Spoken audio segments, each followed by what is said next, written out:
오늘은 말씀에 기존에 진행하던 5월 달에는 가정의 달이었으니까 가정의 달의 말씀이었고요. 기존에 원래 사도행전이라든지 진행했던 강해 설교를 오늘까지만 하기로 하고 앞으로 주일에는 강해 설교를 진행하지 않으려고 합니다.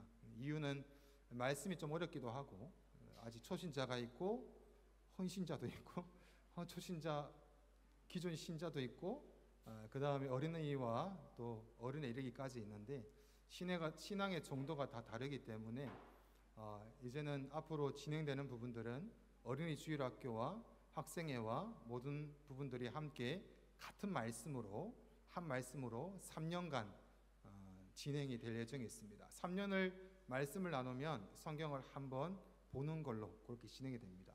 제가 성경 강해를 한 절반 조금 넘게를 진행을 했는데 성경 강해는 따로 원하시는 분들만 모아서 강해 팀을 만들어서 그렇게 진행하도록 하고요. 주일날에는 이제는 말씀을 좀 더 이해하기 쉽지만 이해하는 걸로 끝나는 것이 아니라 실제적으로 실천에 이르기까지 진행하는 것으로 변경해서 가려고 합니다. 그래서 갑자기 왜 그런가 이런 마음도 드시고 또 뭐 아시는 분들은 아시겠지만 새벽 예배를 한동안 하지 않고 있습니다. 그런 이유도 있고 그래서 오늘 말씀은 새롭게 저희 교회가 시작하고자 하는 마음으로 말씀을 준비했습니다. 오늘 말씀은 문영근 목사의 말 이런 것이 아니라 기존적으로 우리가 우리의 삶이 하나님 앞에서 교회로 부르셔서 구원받은 자의 삶을 살아가야 되지 않습니까?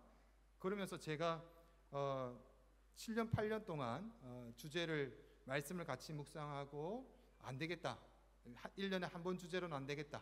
그래서 말씀 가운데 회복하여 온전하라라는 말씀이 이것만 하나 붙들고 가도 몇 년을 붙들어도 될까 말까니까 힘써보자 라고 해서 목표를 세워서 진행을 해왔습니다. 근데 그렇게 진행해 오다가 제가 나름대로 많이 목사인데도 불구하고 나름대로 낙심도 되기도 하고 이것이 맞나라는 굉장히 많이 의문이 있었어요.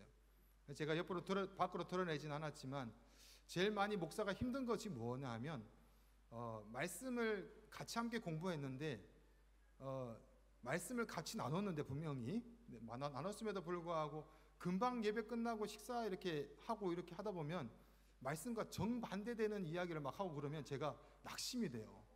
이거 뭐 내가 잘못된 건가? 어디가 잘못된 건가? 그런데 그런 분이 제가 누구를 짚어서 얘기하는 것이 아니라 한두 분이 아니에요. 그게 제가 힘들더라고요. 그래서 많은 목사님들한테 제가 상담도 했더니 위로를 받았어요. 예수님 또 제자들이 그랬다 이러면서 제일 바뀌는 건 목사가 제일 바뀐다. 목사님 제일 바뀌었지 않습니까? 해서 위로가 됐었는데 그런 시간을 계속 지나가면서 그럼에도 불구하고 중직자가 됨에도 불구하고 말씀이 그렇게 진행이 됐음에도 불구하고 안 바뀌는 거는 도저히 제가 용납이 안 되더라고요. 제가 잘못된 것 같더라고요. 그래가지고 이번에 제가 한국에 세미나를 간 이유가 저 때문에 갔습니다. 제가 세미나에 참석해서 상담을 좀 많이 했어요. 우리 교회를 이민교회니까 아는 사람 아무도 없잖아요. 그래서 목사님 상담하시는 목사님, 이민교회 전문 상담하시는 목사님과 또 제 같이 방 쓰는 목사님, 담임 목사님 네 분과 함께 많은 상담을 하고 얘기를 하고 이런 것이 아닌가, 저런 것이 아닌가, 또 이렇게 하셨지 않습니까? 저렇게 하셨지 않습니까? 어떻게 아십니까? 그래서 많이 상담을 이렇게 하면서 제가 크게 깨달은 게 있어요. 깨닫고 왔었고 그 짧은 한 10일 여간에 있는 그 시간 동안 정말 열심히 자료를 수집하고 모으면서 또 특별히 이제 기도하면서 다른 분들은 막 이렇게 오랜만에 목사님들 만나서 막 즐거우시더라고요. 근데 저는 하나도 즐겁진 않고 이번 시간 끝나고 다시 베를린 돌아가서는 똑같이 사역할 자신이 없더라고요. 이건 아닌데 새벽기도 할 자신이 없어요. 새벽기도 할 자신이 없어요. 맨날 똑같은 시간과 똑같은 사람을 붙들고 하는 것도 변해야 말이지. 그리고 언제까지 해야 될지도 모르겠고 차라리 어디까지 생각이 진행이 되나 하면 차라리 다른 목사님이 오시면 더 좋겠다라는 생각까지는 막 스치는 거예요. 왜냐하면 안 변하니까. 저는 분명히 말씀대로 해서 가는데 너무 이 간격이 너무 큰 거예요. 그래서 제가 기도하는 중에 보니까 제일 잘못된 사람이 제가 제일 잘못했더라고요. 그래서 이제 오늘부터 시작해서 목회의 방향과 목회의 전반적인 내용을 수정하려고 합니다. 문영근 목사에 대한 수정이 아니라 하나님께서 목양을 하라고 주신 베를린 주차장 교회 안에서 제일 약한 부분과 또 힘써야 될 부분들을 함께 가야 되지 않겠냐.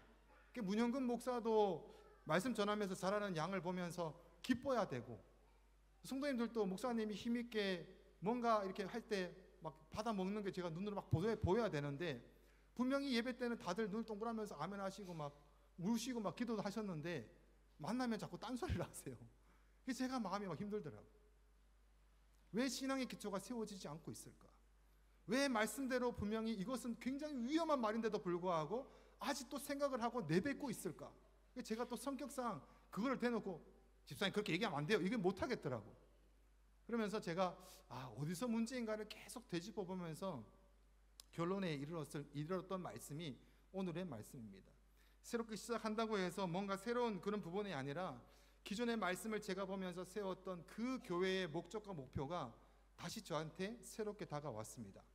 그리고 다시 새롭게 다가온 게 무엇이냐 하면, 성도들은 그냥 이렇게 살아가셔야 됩니다, 이게 하나님의 말씀입니다라고 끝나면 안 되고, 만나서 살았습니까? 안 살았으면 사셔야 됩니다. 모이세요? 안 모이십니까? 모이셔야 됩니다. 그러다 큰일 납니다. 그리고 보채고 양육과 교육으로 사로잡아야 되는 제 책임이 있더라고요. 근데 제가 그 책임을 한 번도 한 적이 없어요. 유일하게 한 것은 세가족 공부예요. 왜? 복음은 필요하니까. 교회를 가르치면 안 되고 복음을 가르쳐야 되는 것이니까. 예수 그리스도와 하나님과 구원을 가르쳐야 되는 것이 맞으니까 세가족 공부는 제가 그렇게 기를 쓰고 붙들고 갔던 것 같아요. 그럼에도 불구하고 세가족 공부도 안 하시는 분들이 이 자리에 또 있기도 해요. 왜냐하면 세가족 공부가 기초가 되고 그 다음에 과정으로 거쳐가면서 뭔가 양육과 성숙될 수 있는 뭔가를 제가 제시를 해야 되는데 제가 제시한 적이 없지 않습니까? 세가족 공부밖에 우리 교회는 없어요. 그럼 누가 문제입니까? 문영근 목사가 문제가 있는 겁니다. 그래서 제가 그것을 발견하고 차에서 그렇게 하나님을 다시 찬양하면서 나를 회복시켜 달라고 기도하면서 나에게 가장 큰 문제와 하나님께서 원하시고 기뻐하시는 그 일들에 대해서 차근차근히 묵상을 하면서 세워갔던 나날을 보내고 왔습니다. 그러면서 주셨던 하나님의 새로운 말씀이 아니에요. 기존에 주셨던 그 말씀에 대해서 다시 한 번 더 나누고 다시 한 번 더 교회가 결단할 수 있는 시간을 가지는 것이 하나님께서 기뻐하시지 않겠나라는 마음으로 오늘 말씀을 준비했습니다. 우리 하나님의 마음으로 오늘 우리 그 주제를 한번 읽어볼까요? 2020년도부터 4년 동안 외쳤던 말씀입니다. 우리 주제, 큰 주제 다 같이 시작. 회복하여 온전하라. 다시 시작. 회복하여 온전하라. 이에 대한 말씀은 에베소서 4장 12절 말씀입니다. 다 같이 봉독합니다. 시작. 이는 성도를 온전하게 하여 봉사의 일을 하게 하며 그리스도의 몸을 세우려 하심이니라. 아멘. 이 목표는 제가 세운 것이 아니라 강해 설교를 하면서 절반 정도 넘어가 보니까 이것을 붙들어야 되는 거구나. 지금 교회들은 그런 마음이 생겼습니다. 그래서 4년 동안 이 말씀을 붙들고 왔는데 문제는 이것을 위해서 실천적인 사항 3가지를 제가 제시하고도 이 3가지의 실천적인 사항에 대해서 제가 집중하지 못하고 성도들이 갈 수 있도록 가이드라인을 끊지 않고 또 보채지도 않고 훈련과 양육 때문에 꼭 하셔야 된다는 부분에 대해서 푸시하는 여러 가지가 전혀 없더라고요. 그래서 제가 오늘부터는 다음 주에부터 시작해서 이제 안내가 차근차근히 나가서 4년 동안의 시간 동안 교회의 훈련과 양육하는 시간을 세워 나가려고 합니다. 그 시간이 왜 해야 되냐 하면 이 실천의 3가지 중에서 첫 번째 이유 때문에 그렇습니다. 한번 3가지 볼까요? 첫 번째 시작. 양육을 통해 성숙한 제자를 세우는 교회. 다시 한 번 더 시작. 양육을 통해 성숙한 제자를 세우는 교회. 아멘.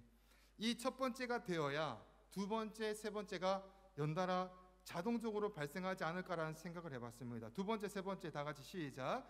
다음 세대를 준비하고 일으키는 교회. 세 번째, 나눔과 섬김으로 이웃이 되는 교회.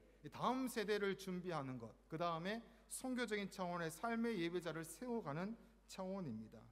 그 중에서 제일 첫 번째인 양육을 통해 성숙한 제자를 세우는 것이 되어야 됩니다.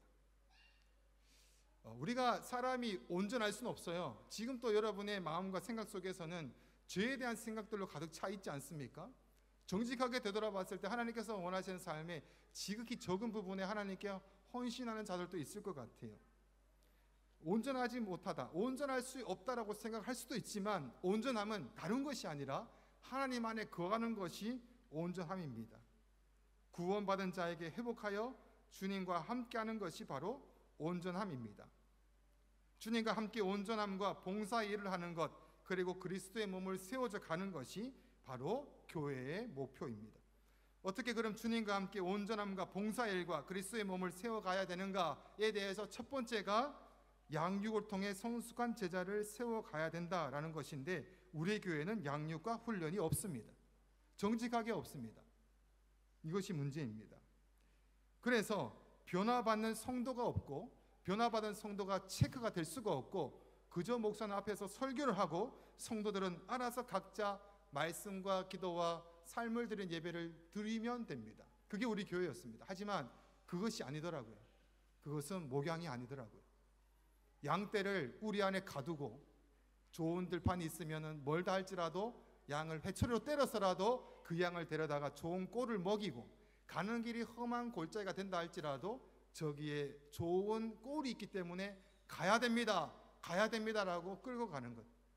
보지 못하는 양떼가 세상 가운데 뭐 할지 몰라서 하나님과 함께하는 것이 아무것도 몰라요. 그게 뭐예요? 라고 묻는 청년한테 제가 교회에 양육과 훈련할 수 있는 내용이 있으니 여기에 참석하셔서 훈련을 받으십시오라고 제시할 만한 게 교회에 없습니다. 이것이 우리 교회의 가장 큰 문제임을 제가 보았습니다.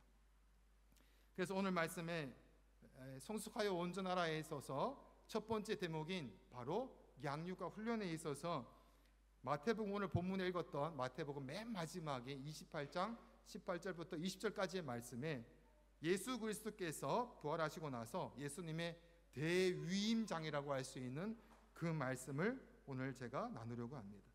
예수님은 제자들, 지금의 교회들이죠, 교회들에게 이 땅 가운데 가장 큰 사명을 말씀해 주십니다. 명령입니다. 이것은 할까요 말까요가 아니에요. 무조건 해야 되는 하나님의 명령입니다.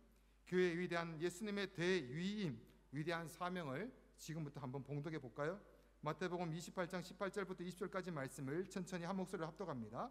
시작. 예수께서 나와 말씀하여 이르시되 하늘과 땅의 모든 권세를 내게 주셨으니 그러므로 너희는 가서 모든 민족을 제사를 삼아 아버지와 아들과 성령의 이름으로 세례를 베풀고 내가 너희에게 분부한 모든 것을 가르쳐 지키게 하라. 볼지어다 내가 세상 끝날까지 너희와 항상 함께 있으리라 하시니라. 아멘. 이게 분명히 기록되어 있습니다. 19절 말씀에 그러므로 너희는 가서 모든 민족을 제자를 삼아라. 그리고 아버지와 아들과 성령의 이름으로 세례를 베풀어라. 그리고 그 다음 절에 20절에 내가 말해준 모든 것을 잘 가르치고 잘 지키게 하라라고 합니다. 말씀을 잘 지키고 있는지를 체크하고 안 되면 또 가르치고 그것이 잔소리가 된다 할지라도 100번 1000번을 반복해서 말해야 됩니다. 그래서 그것이 정말 이것을 해야 되는구나까지 자리에 앉아서 그 구원받은 자의 삶이 하나님 앞에서 점차적으로 양육이 되고 변화되고 하나님과 동행하는 삶이 어떤 것인지를 맛보는 삶까지 자라나고, 그 제자가 스승인 예수 그리스도를 닮아갔을 때 그도 곧 예수 그리스도가 되어서 다른 일을 가르치는 데까지 이르는 데까지를 성숙된 자리까지 가야 된다는 것입니다. 여러분이 하나님의 말씀을 가르치는 데까지 가야 됩니다. 자녀들에게 가르치고 이웃에게 가르치는 데까지 가야 됩니다. 목사가 하는 것이 아니라 여러분이 해야 됩니다. 목사는 여러분들이 말씀을 가르치고 제자로 세워질 때까지를 목사는 그 일에 힘써야 되는 것이 전무인 것입니다. 그래서 그 일 가운데 계속해서 일어나는 일들이 제자가 또 제자를 낳고 그 제자가 제자를 낳는 일이 바로 예수님께서 명령하신 재생산의 일들인 것입니다. 가르쳐 지키게 하라. 명령은 간단하지만 어렵습니다. 왜냐하면 어린아이가 태어났을 때 계속해서 양육이란 것이 들어갑니다. 잔소리를 계속합니다. 애가 어린아이 때까지 거기에 맞는 일을 가르치고 계속해서 성숙하는 데 이르기까지 계속해서 그 삶이 변할 때까지 그 삶이 적응되어서 습관을 이룰 때까지 계속해서 지킬 때까지 가르쳐야 됩니다. 예수님의 명령을 받은 자로서 이 명령이 바로 내가 존재하는 이유가 될 수 있도록 가르쳐야 됩니다. 예전에 제가 코로나 전에 송태근 목사님의 저서의 말씀을 책을 가지고 캠프 정규인 수련회를 한 적이 있어요. 성숙을 위한 7가지 명령 가운데 6번째 말씀을 제가 나눈 적이 있습니다. 거기 내용에 보면은 한국의 교회에 대해서, 한국교회 목사님이시니까 거기에 대해서 대표적인 문제 3가지를 말합니다. 허수, 허세, 허상. 허수는 숫자가 가짜다. 허세는 그 세가 가짜다. 허상, 형상 자체가 가짜다. 전부 다 허자가 들어갑니다.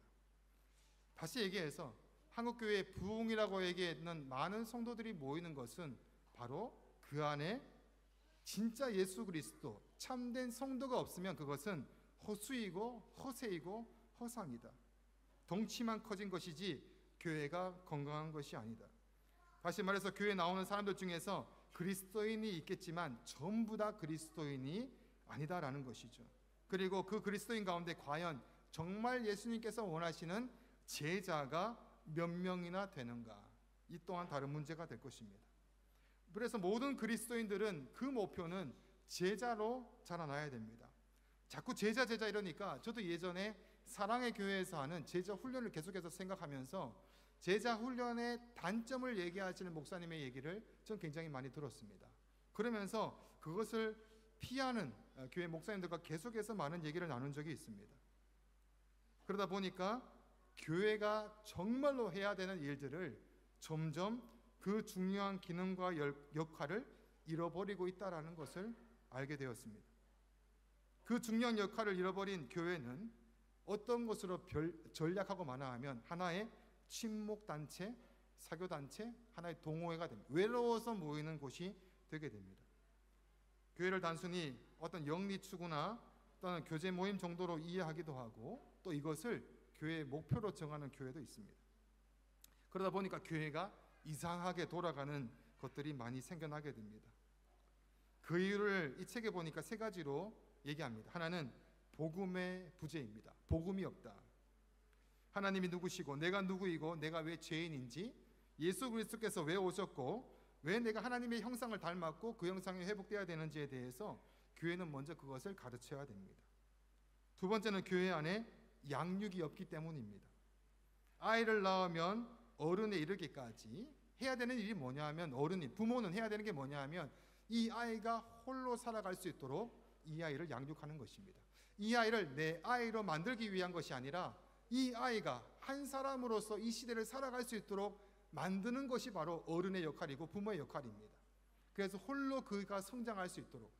그래서 제자라는 것은 제자로 끝나는 것이 아니라 그가 자라나서 예수 그리스도를 닮아간 사람으로서 또 한 사람의 많은 사람들의 제자를 양육하면서 재생산할 수 있을 때까지 양육과 훈련으로 체계를 잡아가야 하는 것입니다.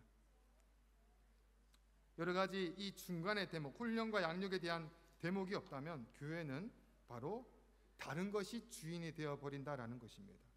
3번째 문제는 교회의 원래의 기능이 뭐냐 하면 이 시대 가운데 방주의 역할이 뭡니까?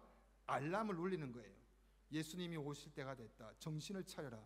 주님 오실 날이 다가왔다. 이 시대가 이렇게 흘러가는 것은 질병이 창궐하고 전쟁이 일어나는 것은 마지막 시대이기 때문이다. 교회여 정신을 차려라. 모든 성도들이여 빠바바방 나팔을 불면서 불로 제끼는 그 긴박성을 막 외치는 것입니다. 외치는 이 긴박성을 교회는 가지고 있음에도 불구하고 그 기능을 잃어버리기 때문입니다. 그 결과가 전도가 사라집니다.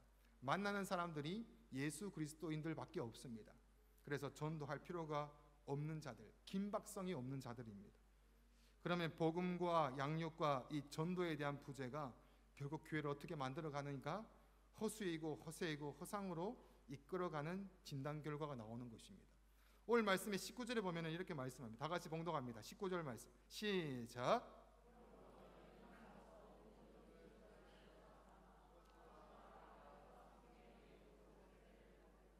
예수님이 명령하십니다. 그러므로 너희는 가서 모든 민족을 제자로 삼고 제자를 삼으라라는 말은 제자를 만들라라는 이야기입니다.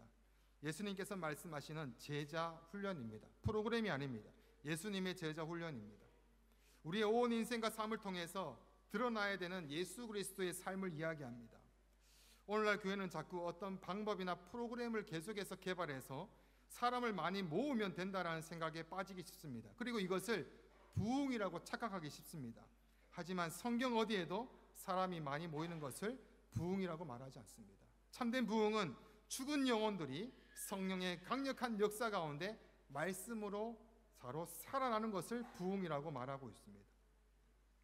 그리고 이 예수님의 제자 훈련을 세상의 프로그램으로 잘못 오해하면은 어떤 이런 용어야 개념이나 뭐 잘 가르치고 실력을 키운다 뭐 이런 개념으로 이해해 버리면 이것이 판단 기준이 되어 버립니다. 잘못 예수님을 따라간 기준으로 간 사람은 저 사람은 훈련을 받았냐 안 받았냐에 따라서 우열을 그러니까 높고 낮음을 가리게 됩니다. 그러다가 대화를 끊습니다. 난 너하고 대화하기 싫어. 너 훈련도 안 받았잖아. 이런 식으로 서로 끼리끼리 모여서 잘못된 결과를 낳아서 영혼을 완전히 죽여버리는 경우도 생겨버립니다. 제자 훈련의 분명한 목적은 예수 그리스도의 성품과 인격과 그분의 마음을 삶에서 배워가는 것이 바로 이 훈련의 목적입니다. 그래서 예수 그리스도의 제자가 되어서 그리스도의 성품과 인격과 그리스도의 생각과 언어와 이 행동들을 배워가야 한다라는 것입니다. 그러면 그 사람은 예수 그리스도에 대한 참된 가치와 목표와 표준 따라서 계속해서 훈련을 받을 때 단시간에 변하지 않는다 할지라도 이 말씀으로 1년이 변하고 2년이 변하고 3년, 4년이 변했을 때 그 사람은 곧 하나님의 말씀을 가르치는 데까지 이를 수가 있고 어디를 가든지 간에 제자를 양육하고 재생산을 할 수 있는 데까지 이룰 수 있다는 것입니다. 이것이 바로 제자 훈련의 진정한 목표이고 목적입니다. 제자는 헬라어로 마데테스라라는 말입니다. 마데테스. 온 인격과 마음을 어느 곳에다 쏟아낸다라는 의미입니다. 제자라는 것은 온 인격과 마음을 어느 곳에다 쏟아낸다라는 의미입니다. 그래서 예수 그리스도에 대해서 다 쏟아내는 것입니다. 참된 제자는 스승인 예수 그리스도에 대해서 새 생명을 얻고 그 제자의 길로 내 모든 것을 쏟아내면서 가는 자입니다. 이 훈련과 양육이 안 되어 있는데 어떻게 삶의 자리에서 가정과 또 일터의 현장과 학업의 현장에서 여러분이 하나님의 말씀이 이겁니다. 하나님 나와 함께 하시는 것이 이겁니다라고 구별할 수가 있을까요? 아니요. 그 안에서는 수많은 내 것과 내 기준과 내 가치가 들어 있습니다. 하나님의 말씀을 보는 것도 내 가치와 내 기준대로 내가 듣고 싶은 대로 듣는 것입니다. 제가 어떻게 안 하고요? 제가 7, 8년 동안 제가 뼈저리게 우리 교회에서 느낀 것이 바로 그것입니다. 아, 성도들은 듣고 싶은 말씀을 듣는 거구나. 목사는 그것을 체크하고 아니에요. 하나님의 말씀 그게 아니에요. 하나님의 말씀은 그것은 가지를 쳐주면서 가야 되는 것이 제 일이었던 것입니다. 그것이 바로 양육과 훈련입니다. 매 순간 체크하고 체크해 나가야 된다. 이것을 따르지 않는 자들을 성경에서는 무리라고 얘기합니다. 청중, 구경꾼이라고 이야기합니다. 무리는 저마다 자기 이익을 쫓아서 가는 사람들. 그래서 예수님을 쫓긴 쫓는데 내 이익을 위해서 쫓아갑니다.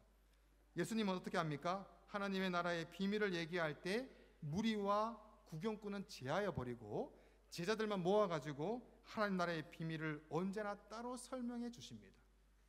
왜? 듣고도 이해를 못하기 때문에 그렇습니다. 여러분들은 오늘 무리 아니면 제자 어디에 속할까 고민할 것이 아니라 회개를 해야 됩니다. 내가 구경꾼이었군요, 무리였군요, 참된 제자로 헌신하라는 명령 앞에 하나님 제 자신을 내어드리고자 합니다 라는 고백이 오늘 있어야 됩니다. 제자에 대해서 성경적인 의미를 잠시 보고 오늘 말씀을 마치려고 합니다. 첫 번째, 제자는 배우는 자입니다. 배우는 자.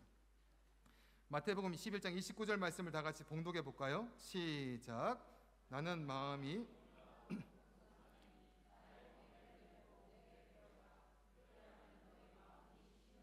아멘. 우리가 그분의 제자가 된다는 것은 그분의 멍에를 매는 것입니다. 그분의 명예는 그분이 지고 갔던 십자가의 삶을 지고 가는 것입니다. 수레나 쟁기를 끌기 위해서 소 2마리에 얹어 있는 그 나무 막대기를 걸친 소는 내 마음대로 움직일 수가 없고 더 이상 다른 방향으로 갈 수가 없습니다. 우리는 이미 그리스도로 인해서 바로 그분의 멍에를 이미 맨 사람들입니다. 빌립보서 4장 9절 말씀을 다 같이 봉독해 봅니다. 시작. 너희는 내게 배우고 받고 듣고 본 바를 행하라. 그리하면 평강의 하나님이 너희와 함께 계시리라. 아멘. 너희는 내게 배우고 받고 듣고 본 바를 행하라라고 말씀해 주십니다. 그분을 따른다는 것은 그분을 배우지 않고 알지 못하면 바르게 갈 수 없습니다. 제자라는 것은 평생 동안 배우는 자리에 있어야 됩니다. 예배 시간도 하나님 앞에서 이 삶을 배우는 시간입니다. 참된 예배는 참된 예배자를 만드는 것이 아니라 참된 예배자가 모인 곳이 참된 예배가 세워진다라는 것입니다. 하나님의 말씀을 배우고 듣고 실천하면서 노력하며 제자의 길을 가려고 삶 가운데 매 순간마다 싸워가는 그 한 사람, 그것을 교회는 한 공동체로 묶고 한 팀으로 묶어가면서 어떻게든 그걸 살아가기 위해서 했을 때 비록 삶은 좀 힘들고 어렵고 시간에 대해 쫓긴다 할지라도 세상 가운데 손해본다 할지라도 그 자가 교회에 왔을 때는 참된 예배자일 때는 그 예배는 참된 예배가 되면서 이 예배 가운데 역동성이 일어나며 하나님의 기적과 역사함이, 하나님의 운행하심이, 하나님의 온전하심이 이 자리에 회복되어 나간다라는 것입니다. 오늘 예배 가면 무엇을 줄까? 잘못된 생각입니다. 오늘 가면 은혜가 있겠지? 잘못된 생각입니다. 은혜를 가지고 오셔야 됩니다. 참된 예배는 여러분이 참된 예배자일 때만 가능한 것이지 예배 자체가 참된 예배가 될 수가 없습니다. 여러분이 노력해야 되는 것은 그래서 계속해서 입체적이고 전인격적으로 하나님을 이해할 수 있도록 계속해서 매일매일 다양하게 배워가야 됩니다. 두 번째는 그분의 가르침을 따르는 자여야 됩니다. 누가복음 9장 23절 말씀 다 같이 시작.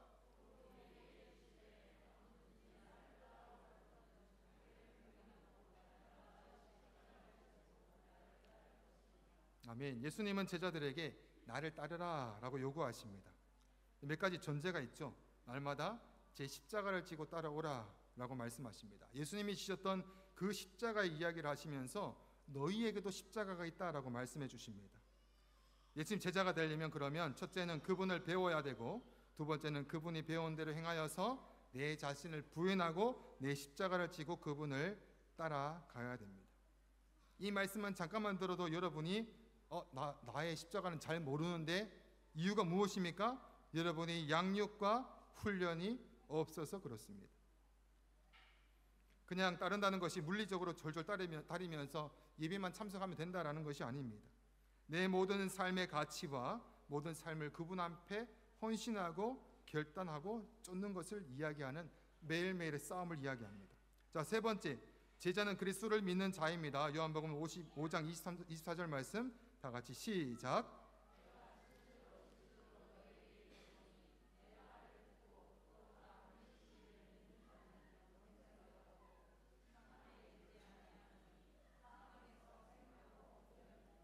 영생을 얻었고 라는 말은 완료형입니다.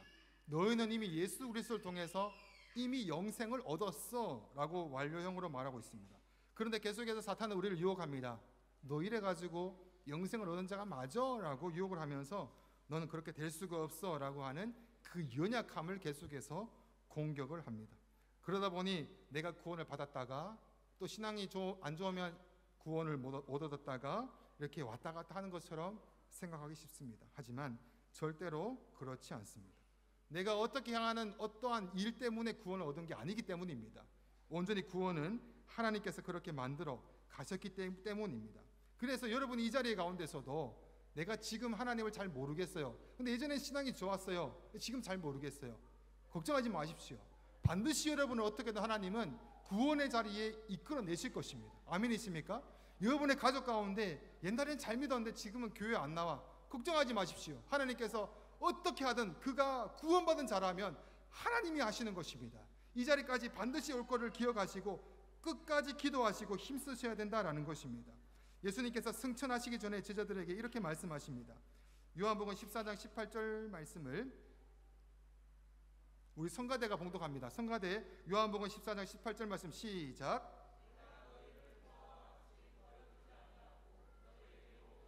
아멘. 사도행전 1장 8절 말씀 다 같이 시작. 오직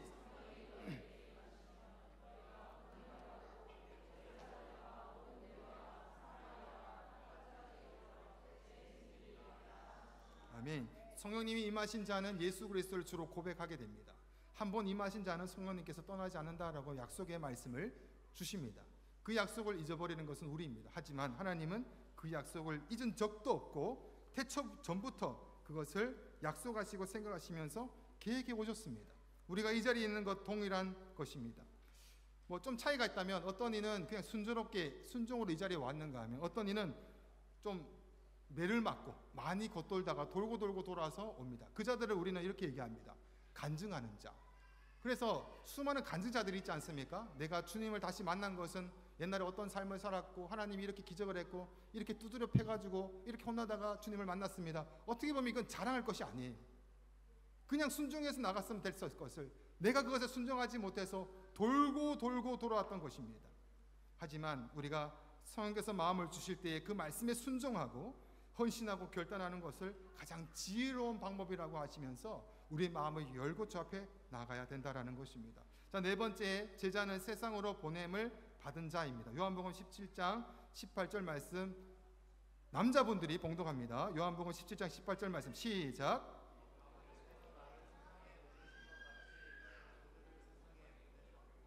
네, 하나가 안 됐습니다. 다시 한 번 더 봉독합니다. 시작.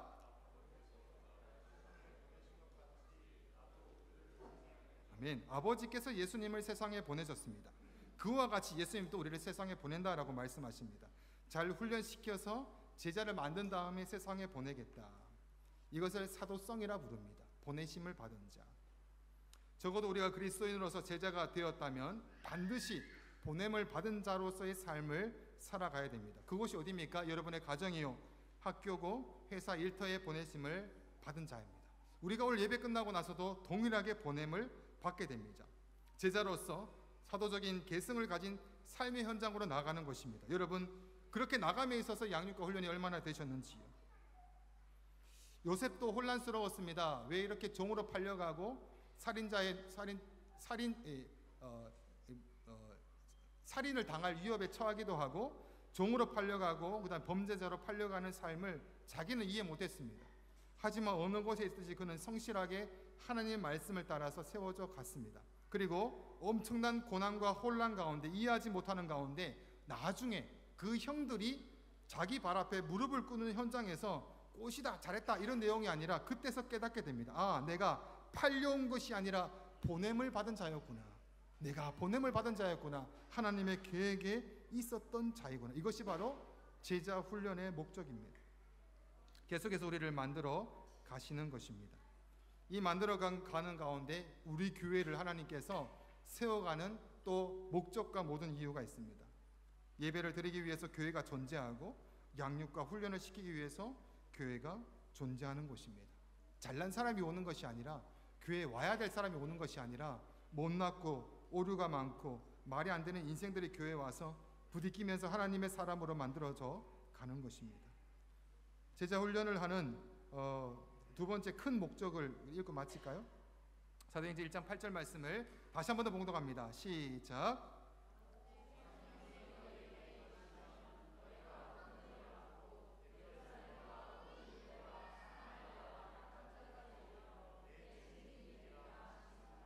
아멘. 이 명령의 사명은 저를 포함해서 여러분들과 함께 우리가 세워져 가야 됩니다. 목사만이 아니라 여러분들과 함께 세워져 가야 됩니다.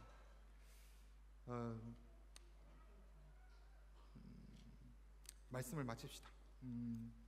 제가 교회 새로 오신 분들이 많이 오고 찬양단 나와주시고 교회 새로운 사람들이 많이 오시면서 교회가 많아졌습니다. 많아지고 인원이 많아지면서 또 섬기고자 하시는 목사님 이것도 시켜주시고요, 저것도 시키고 막 얘기하세요. 너무 감사한데 그럴 때 어떤 분이 그렇게 얘기를 하세요.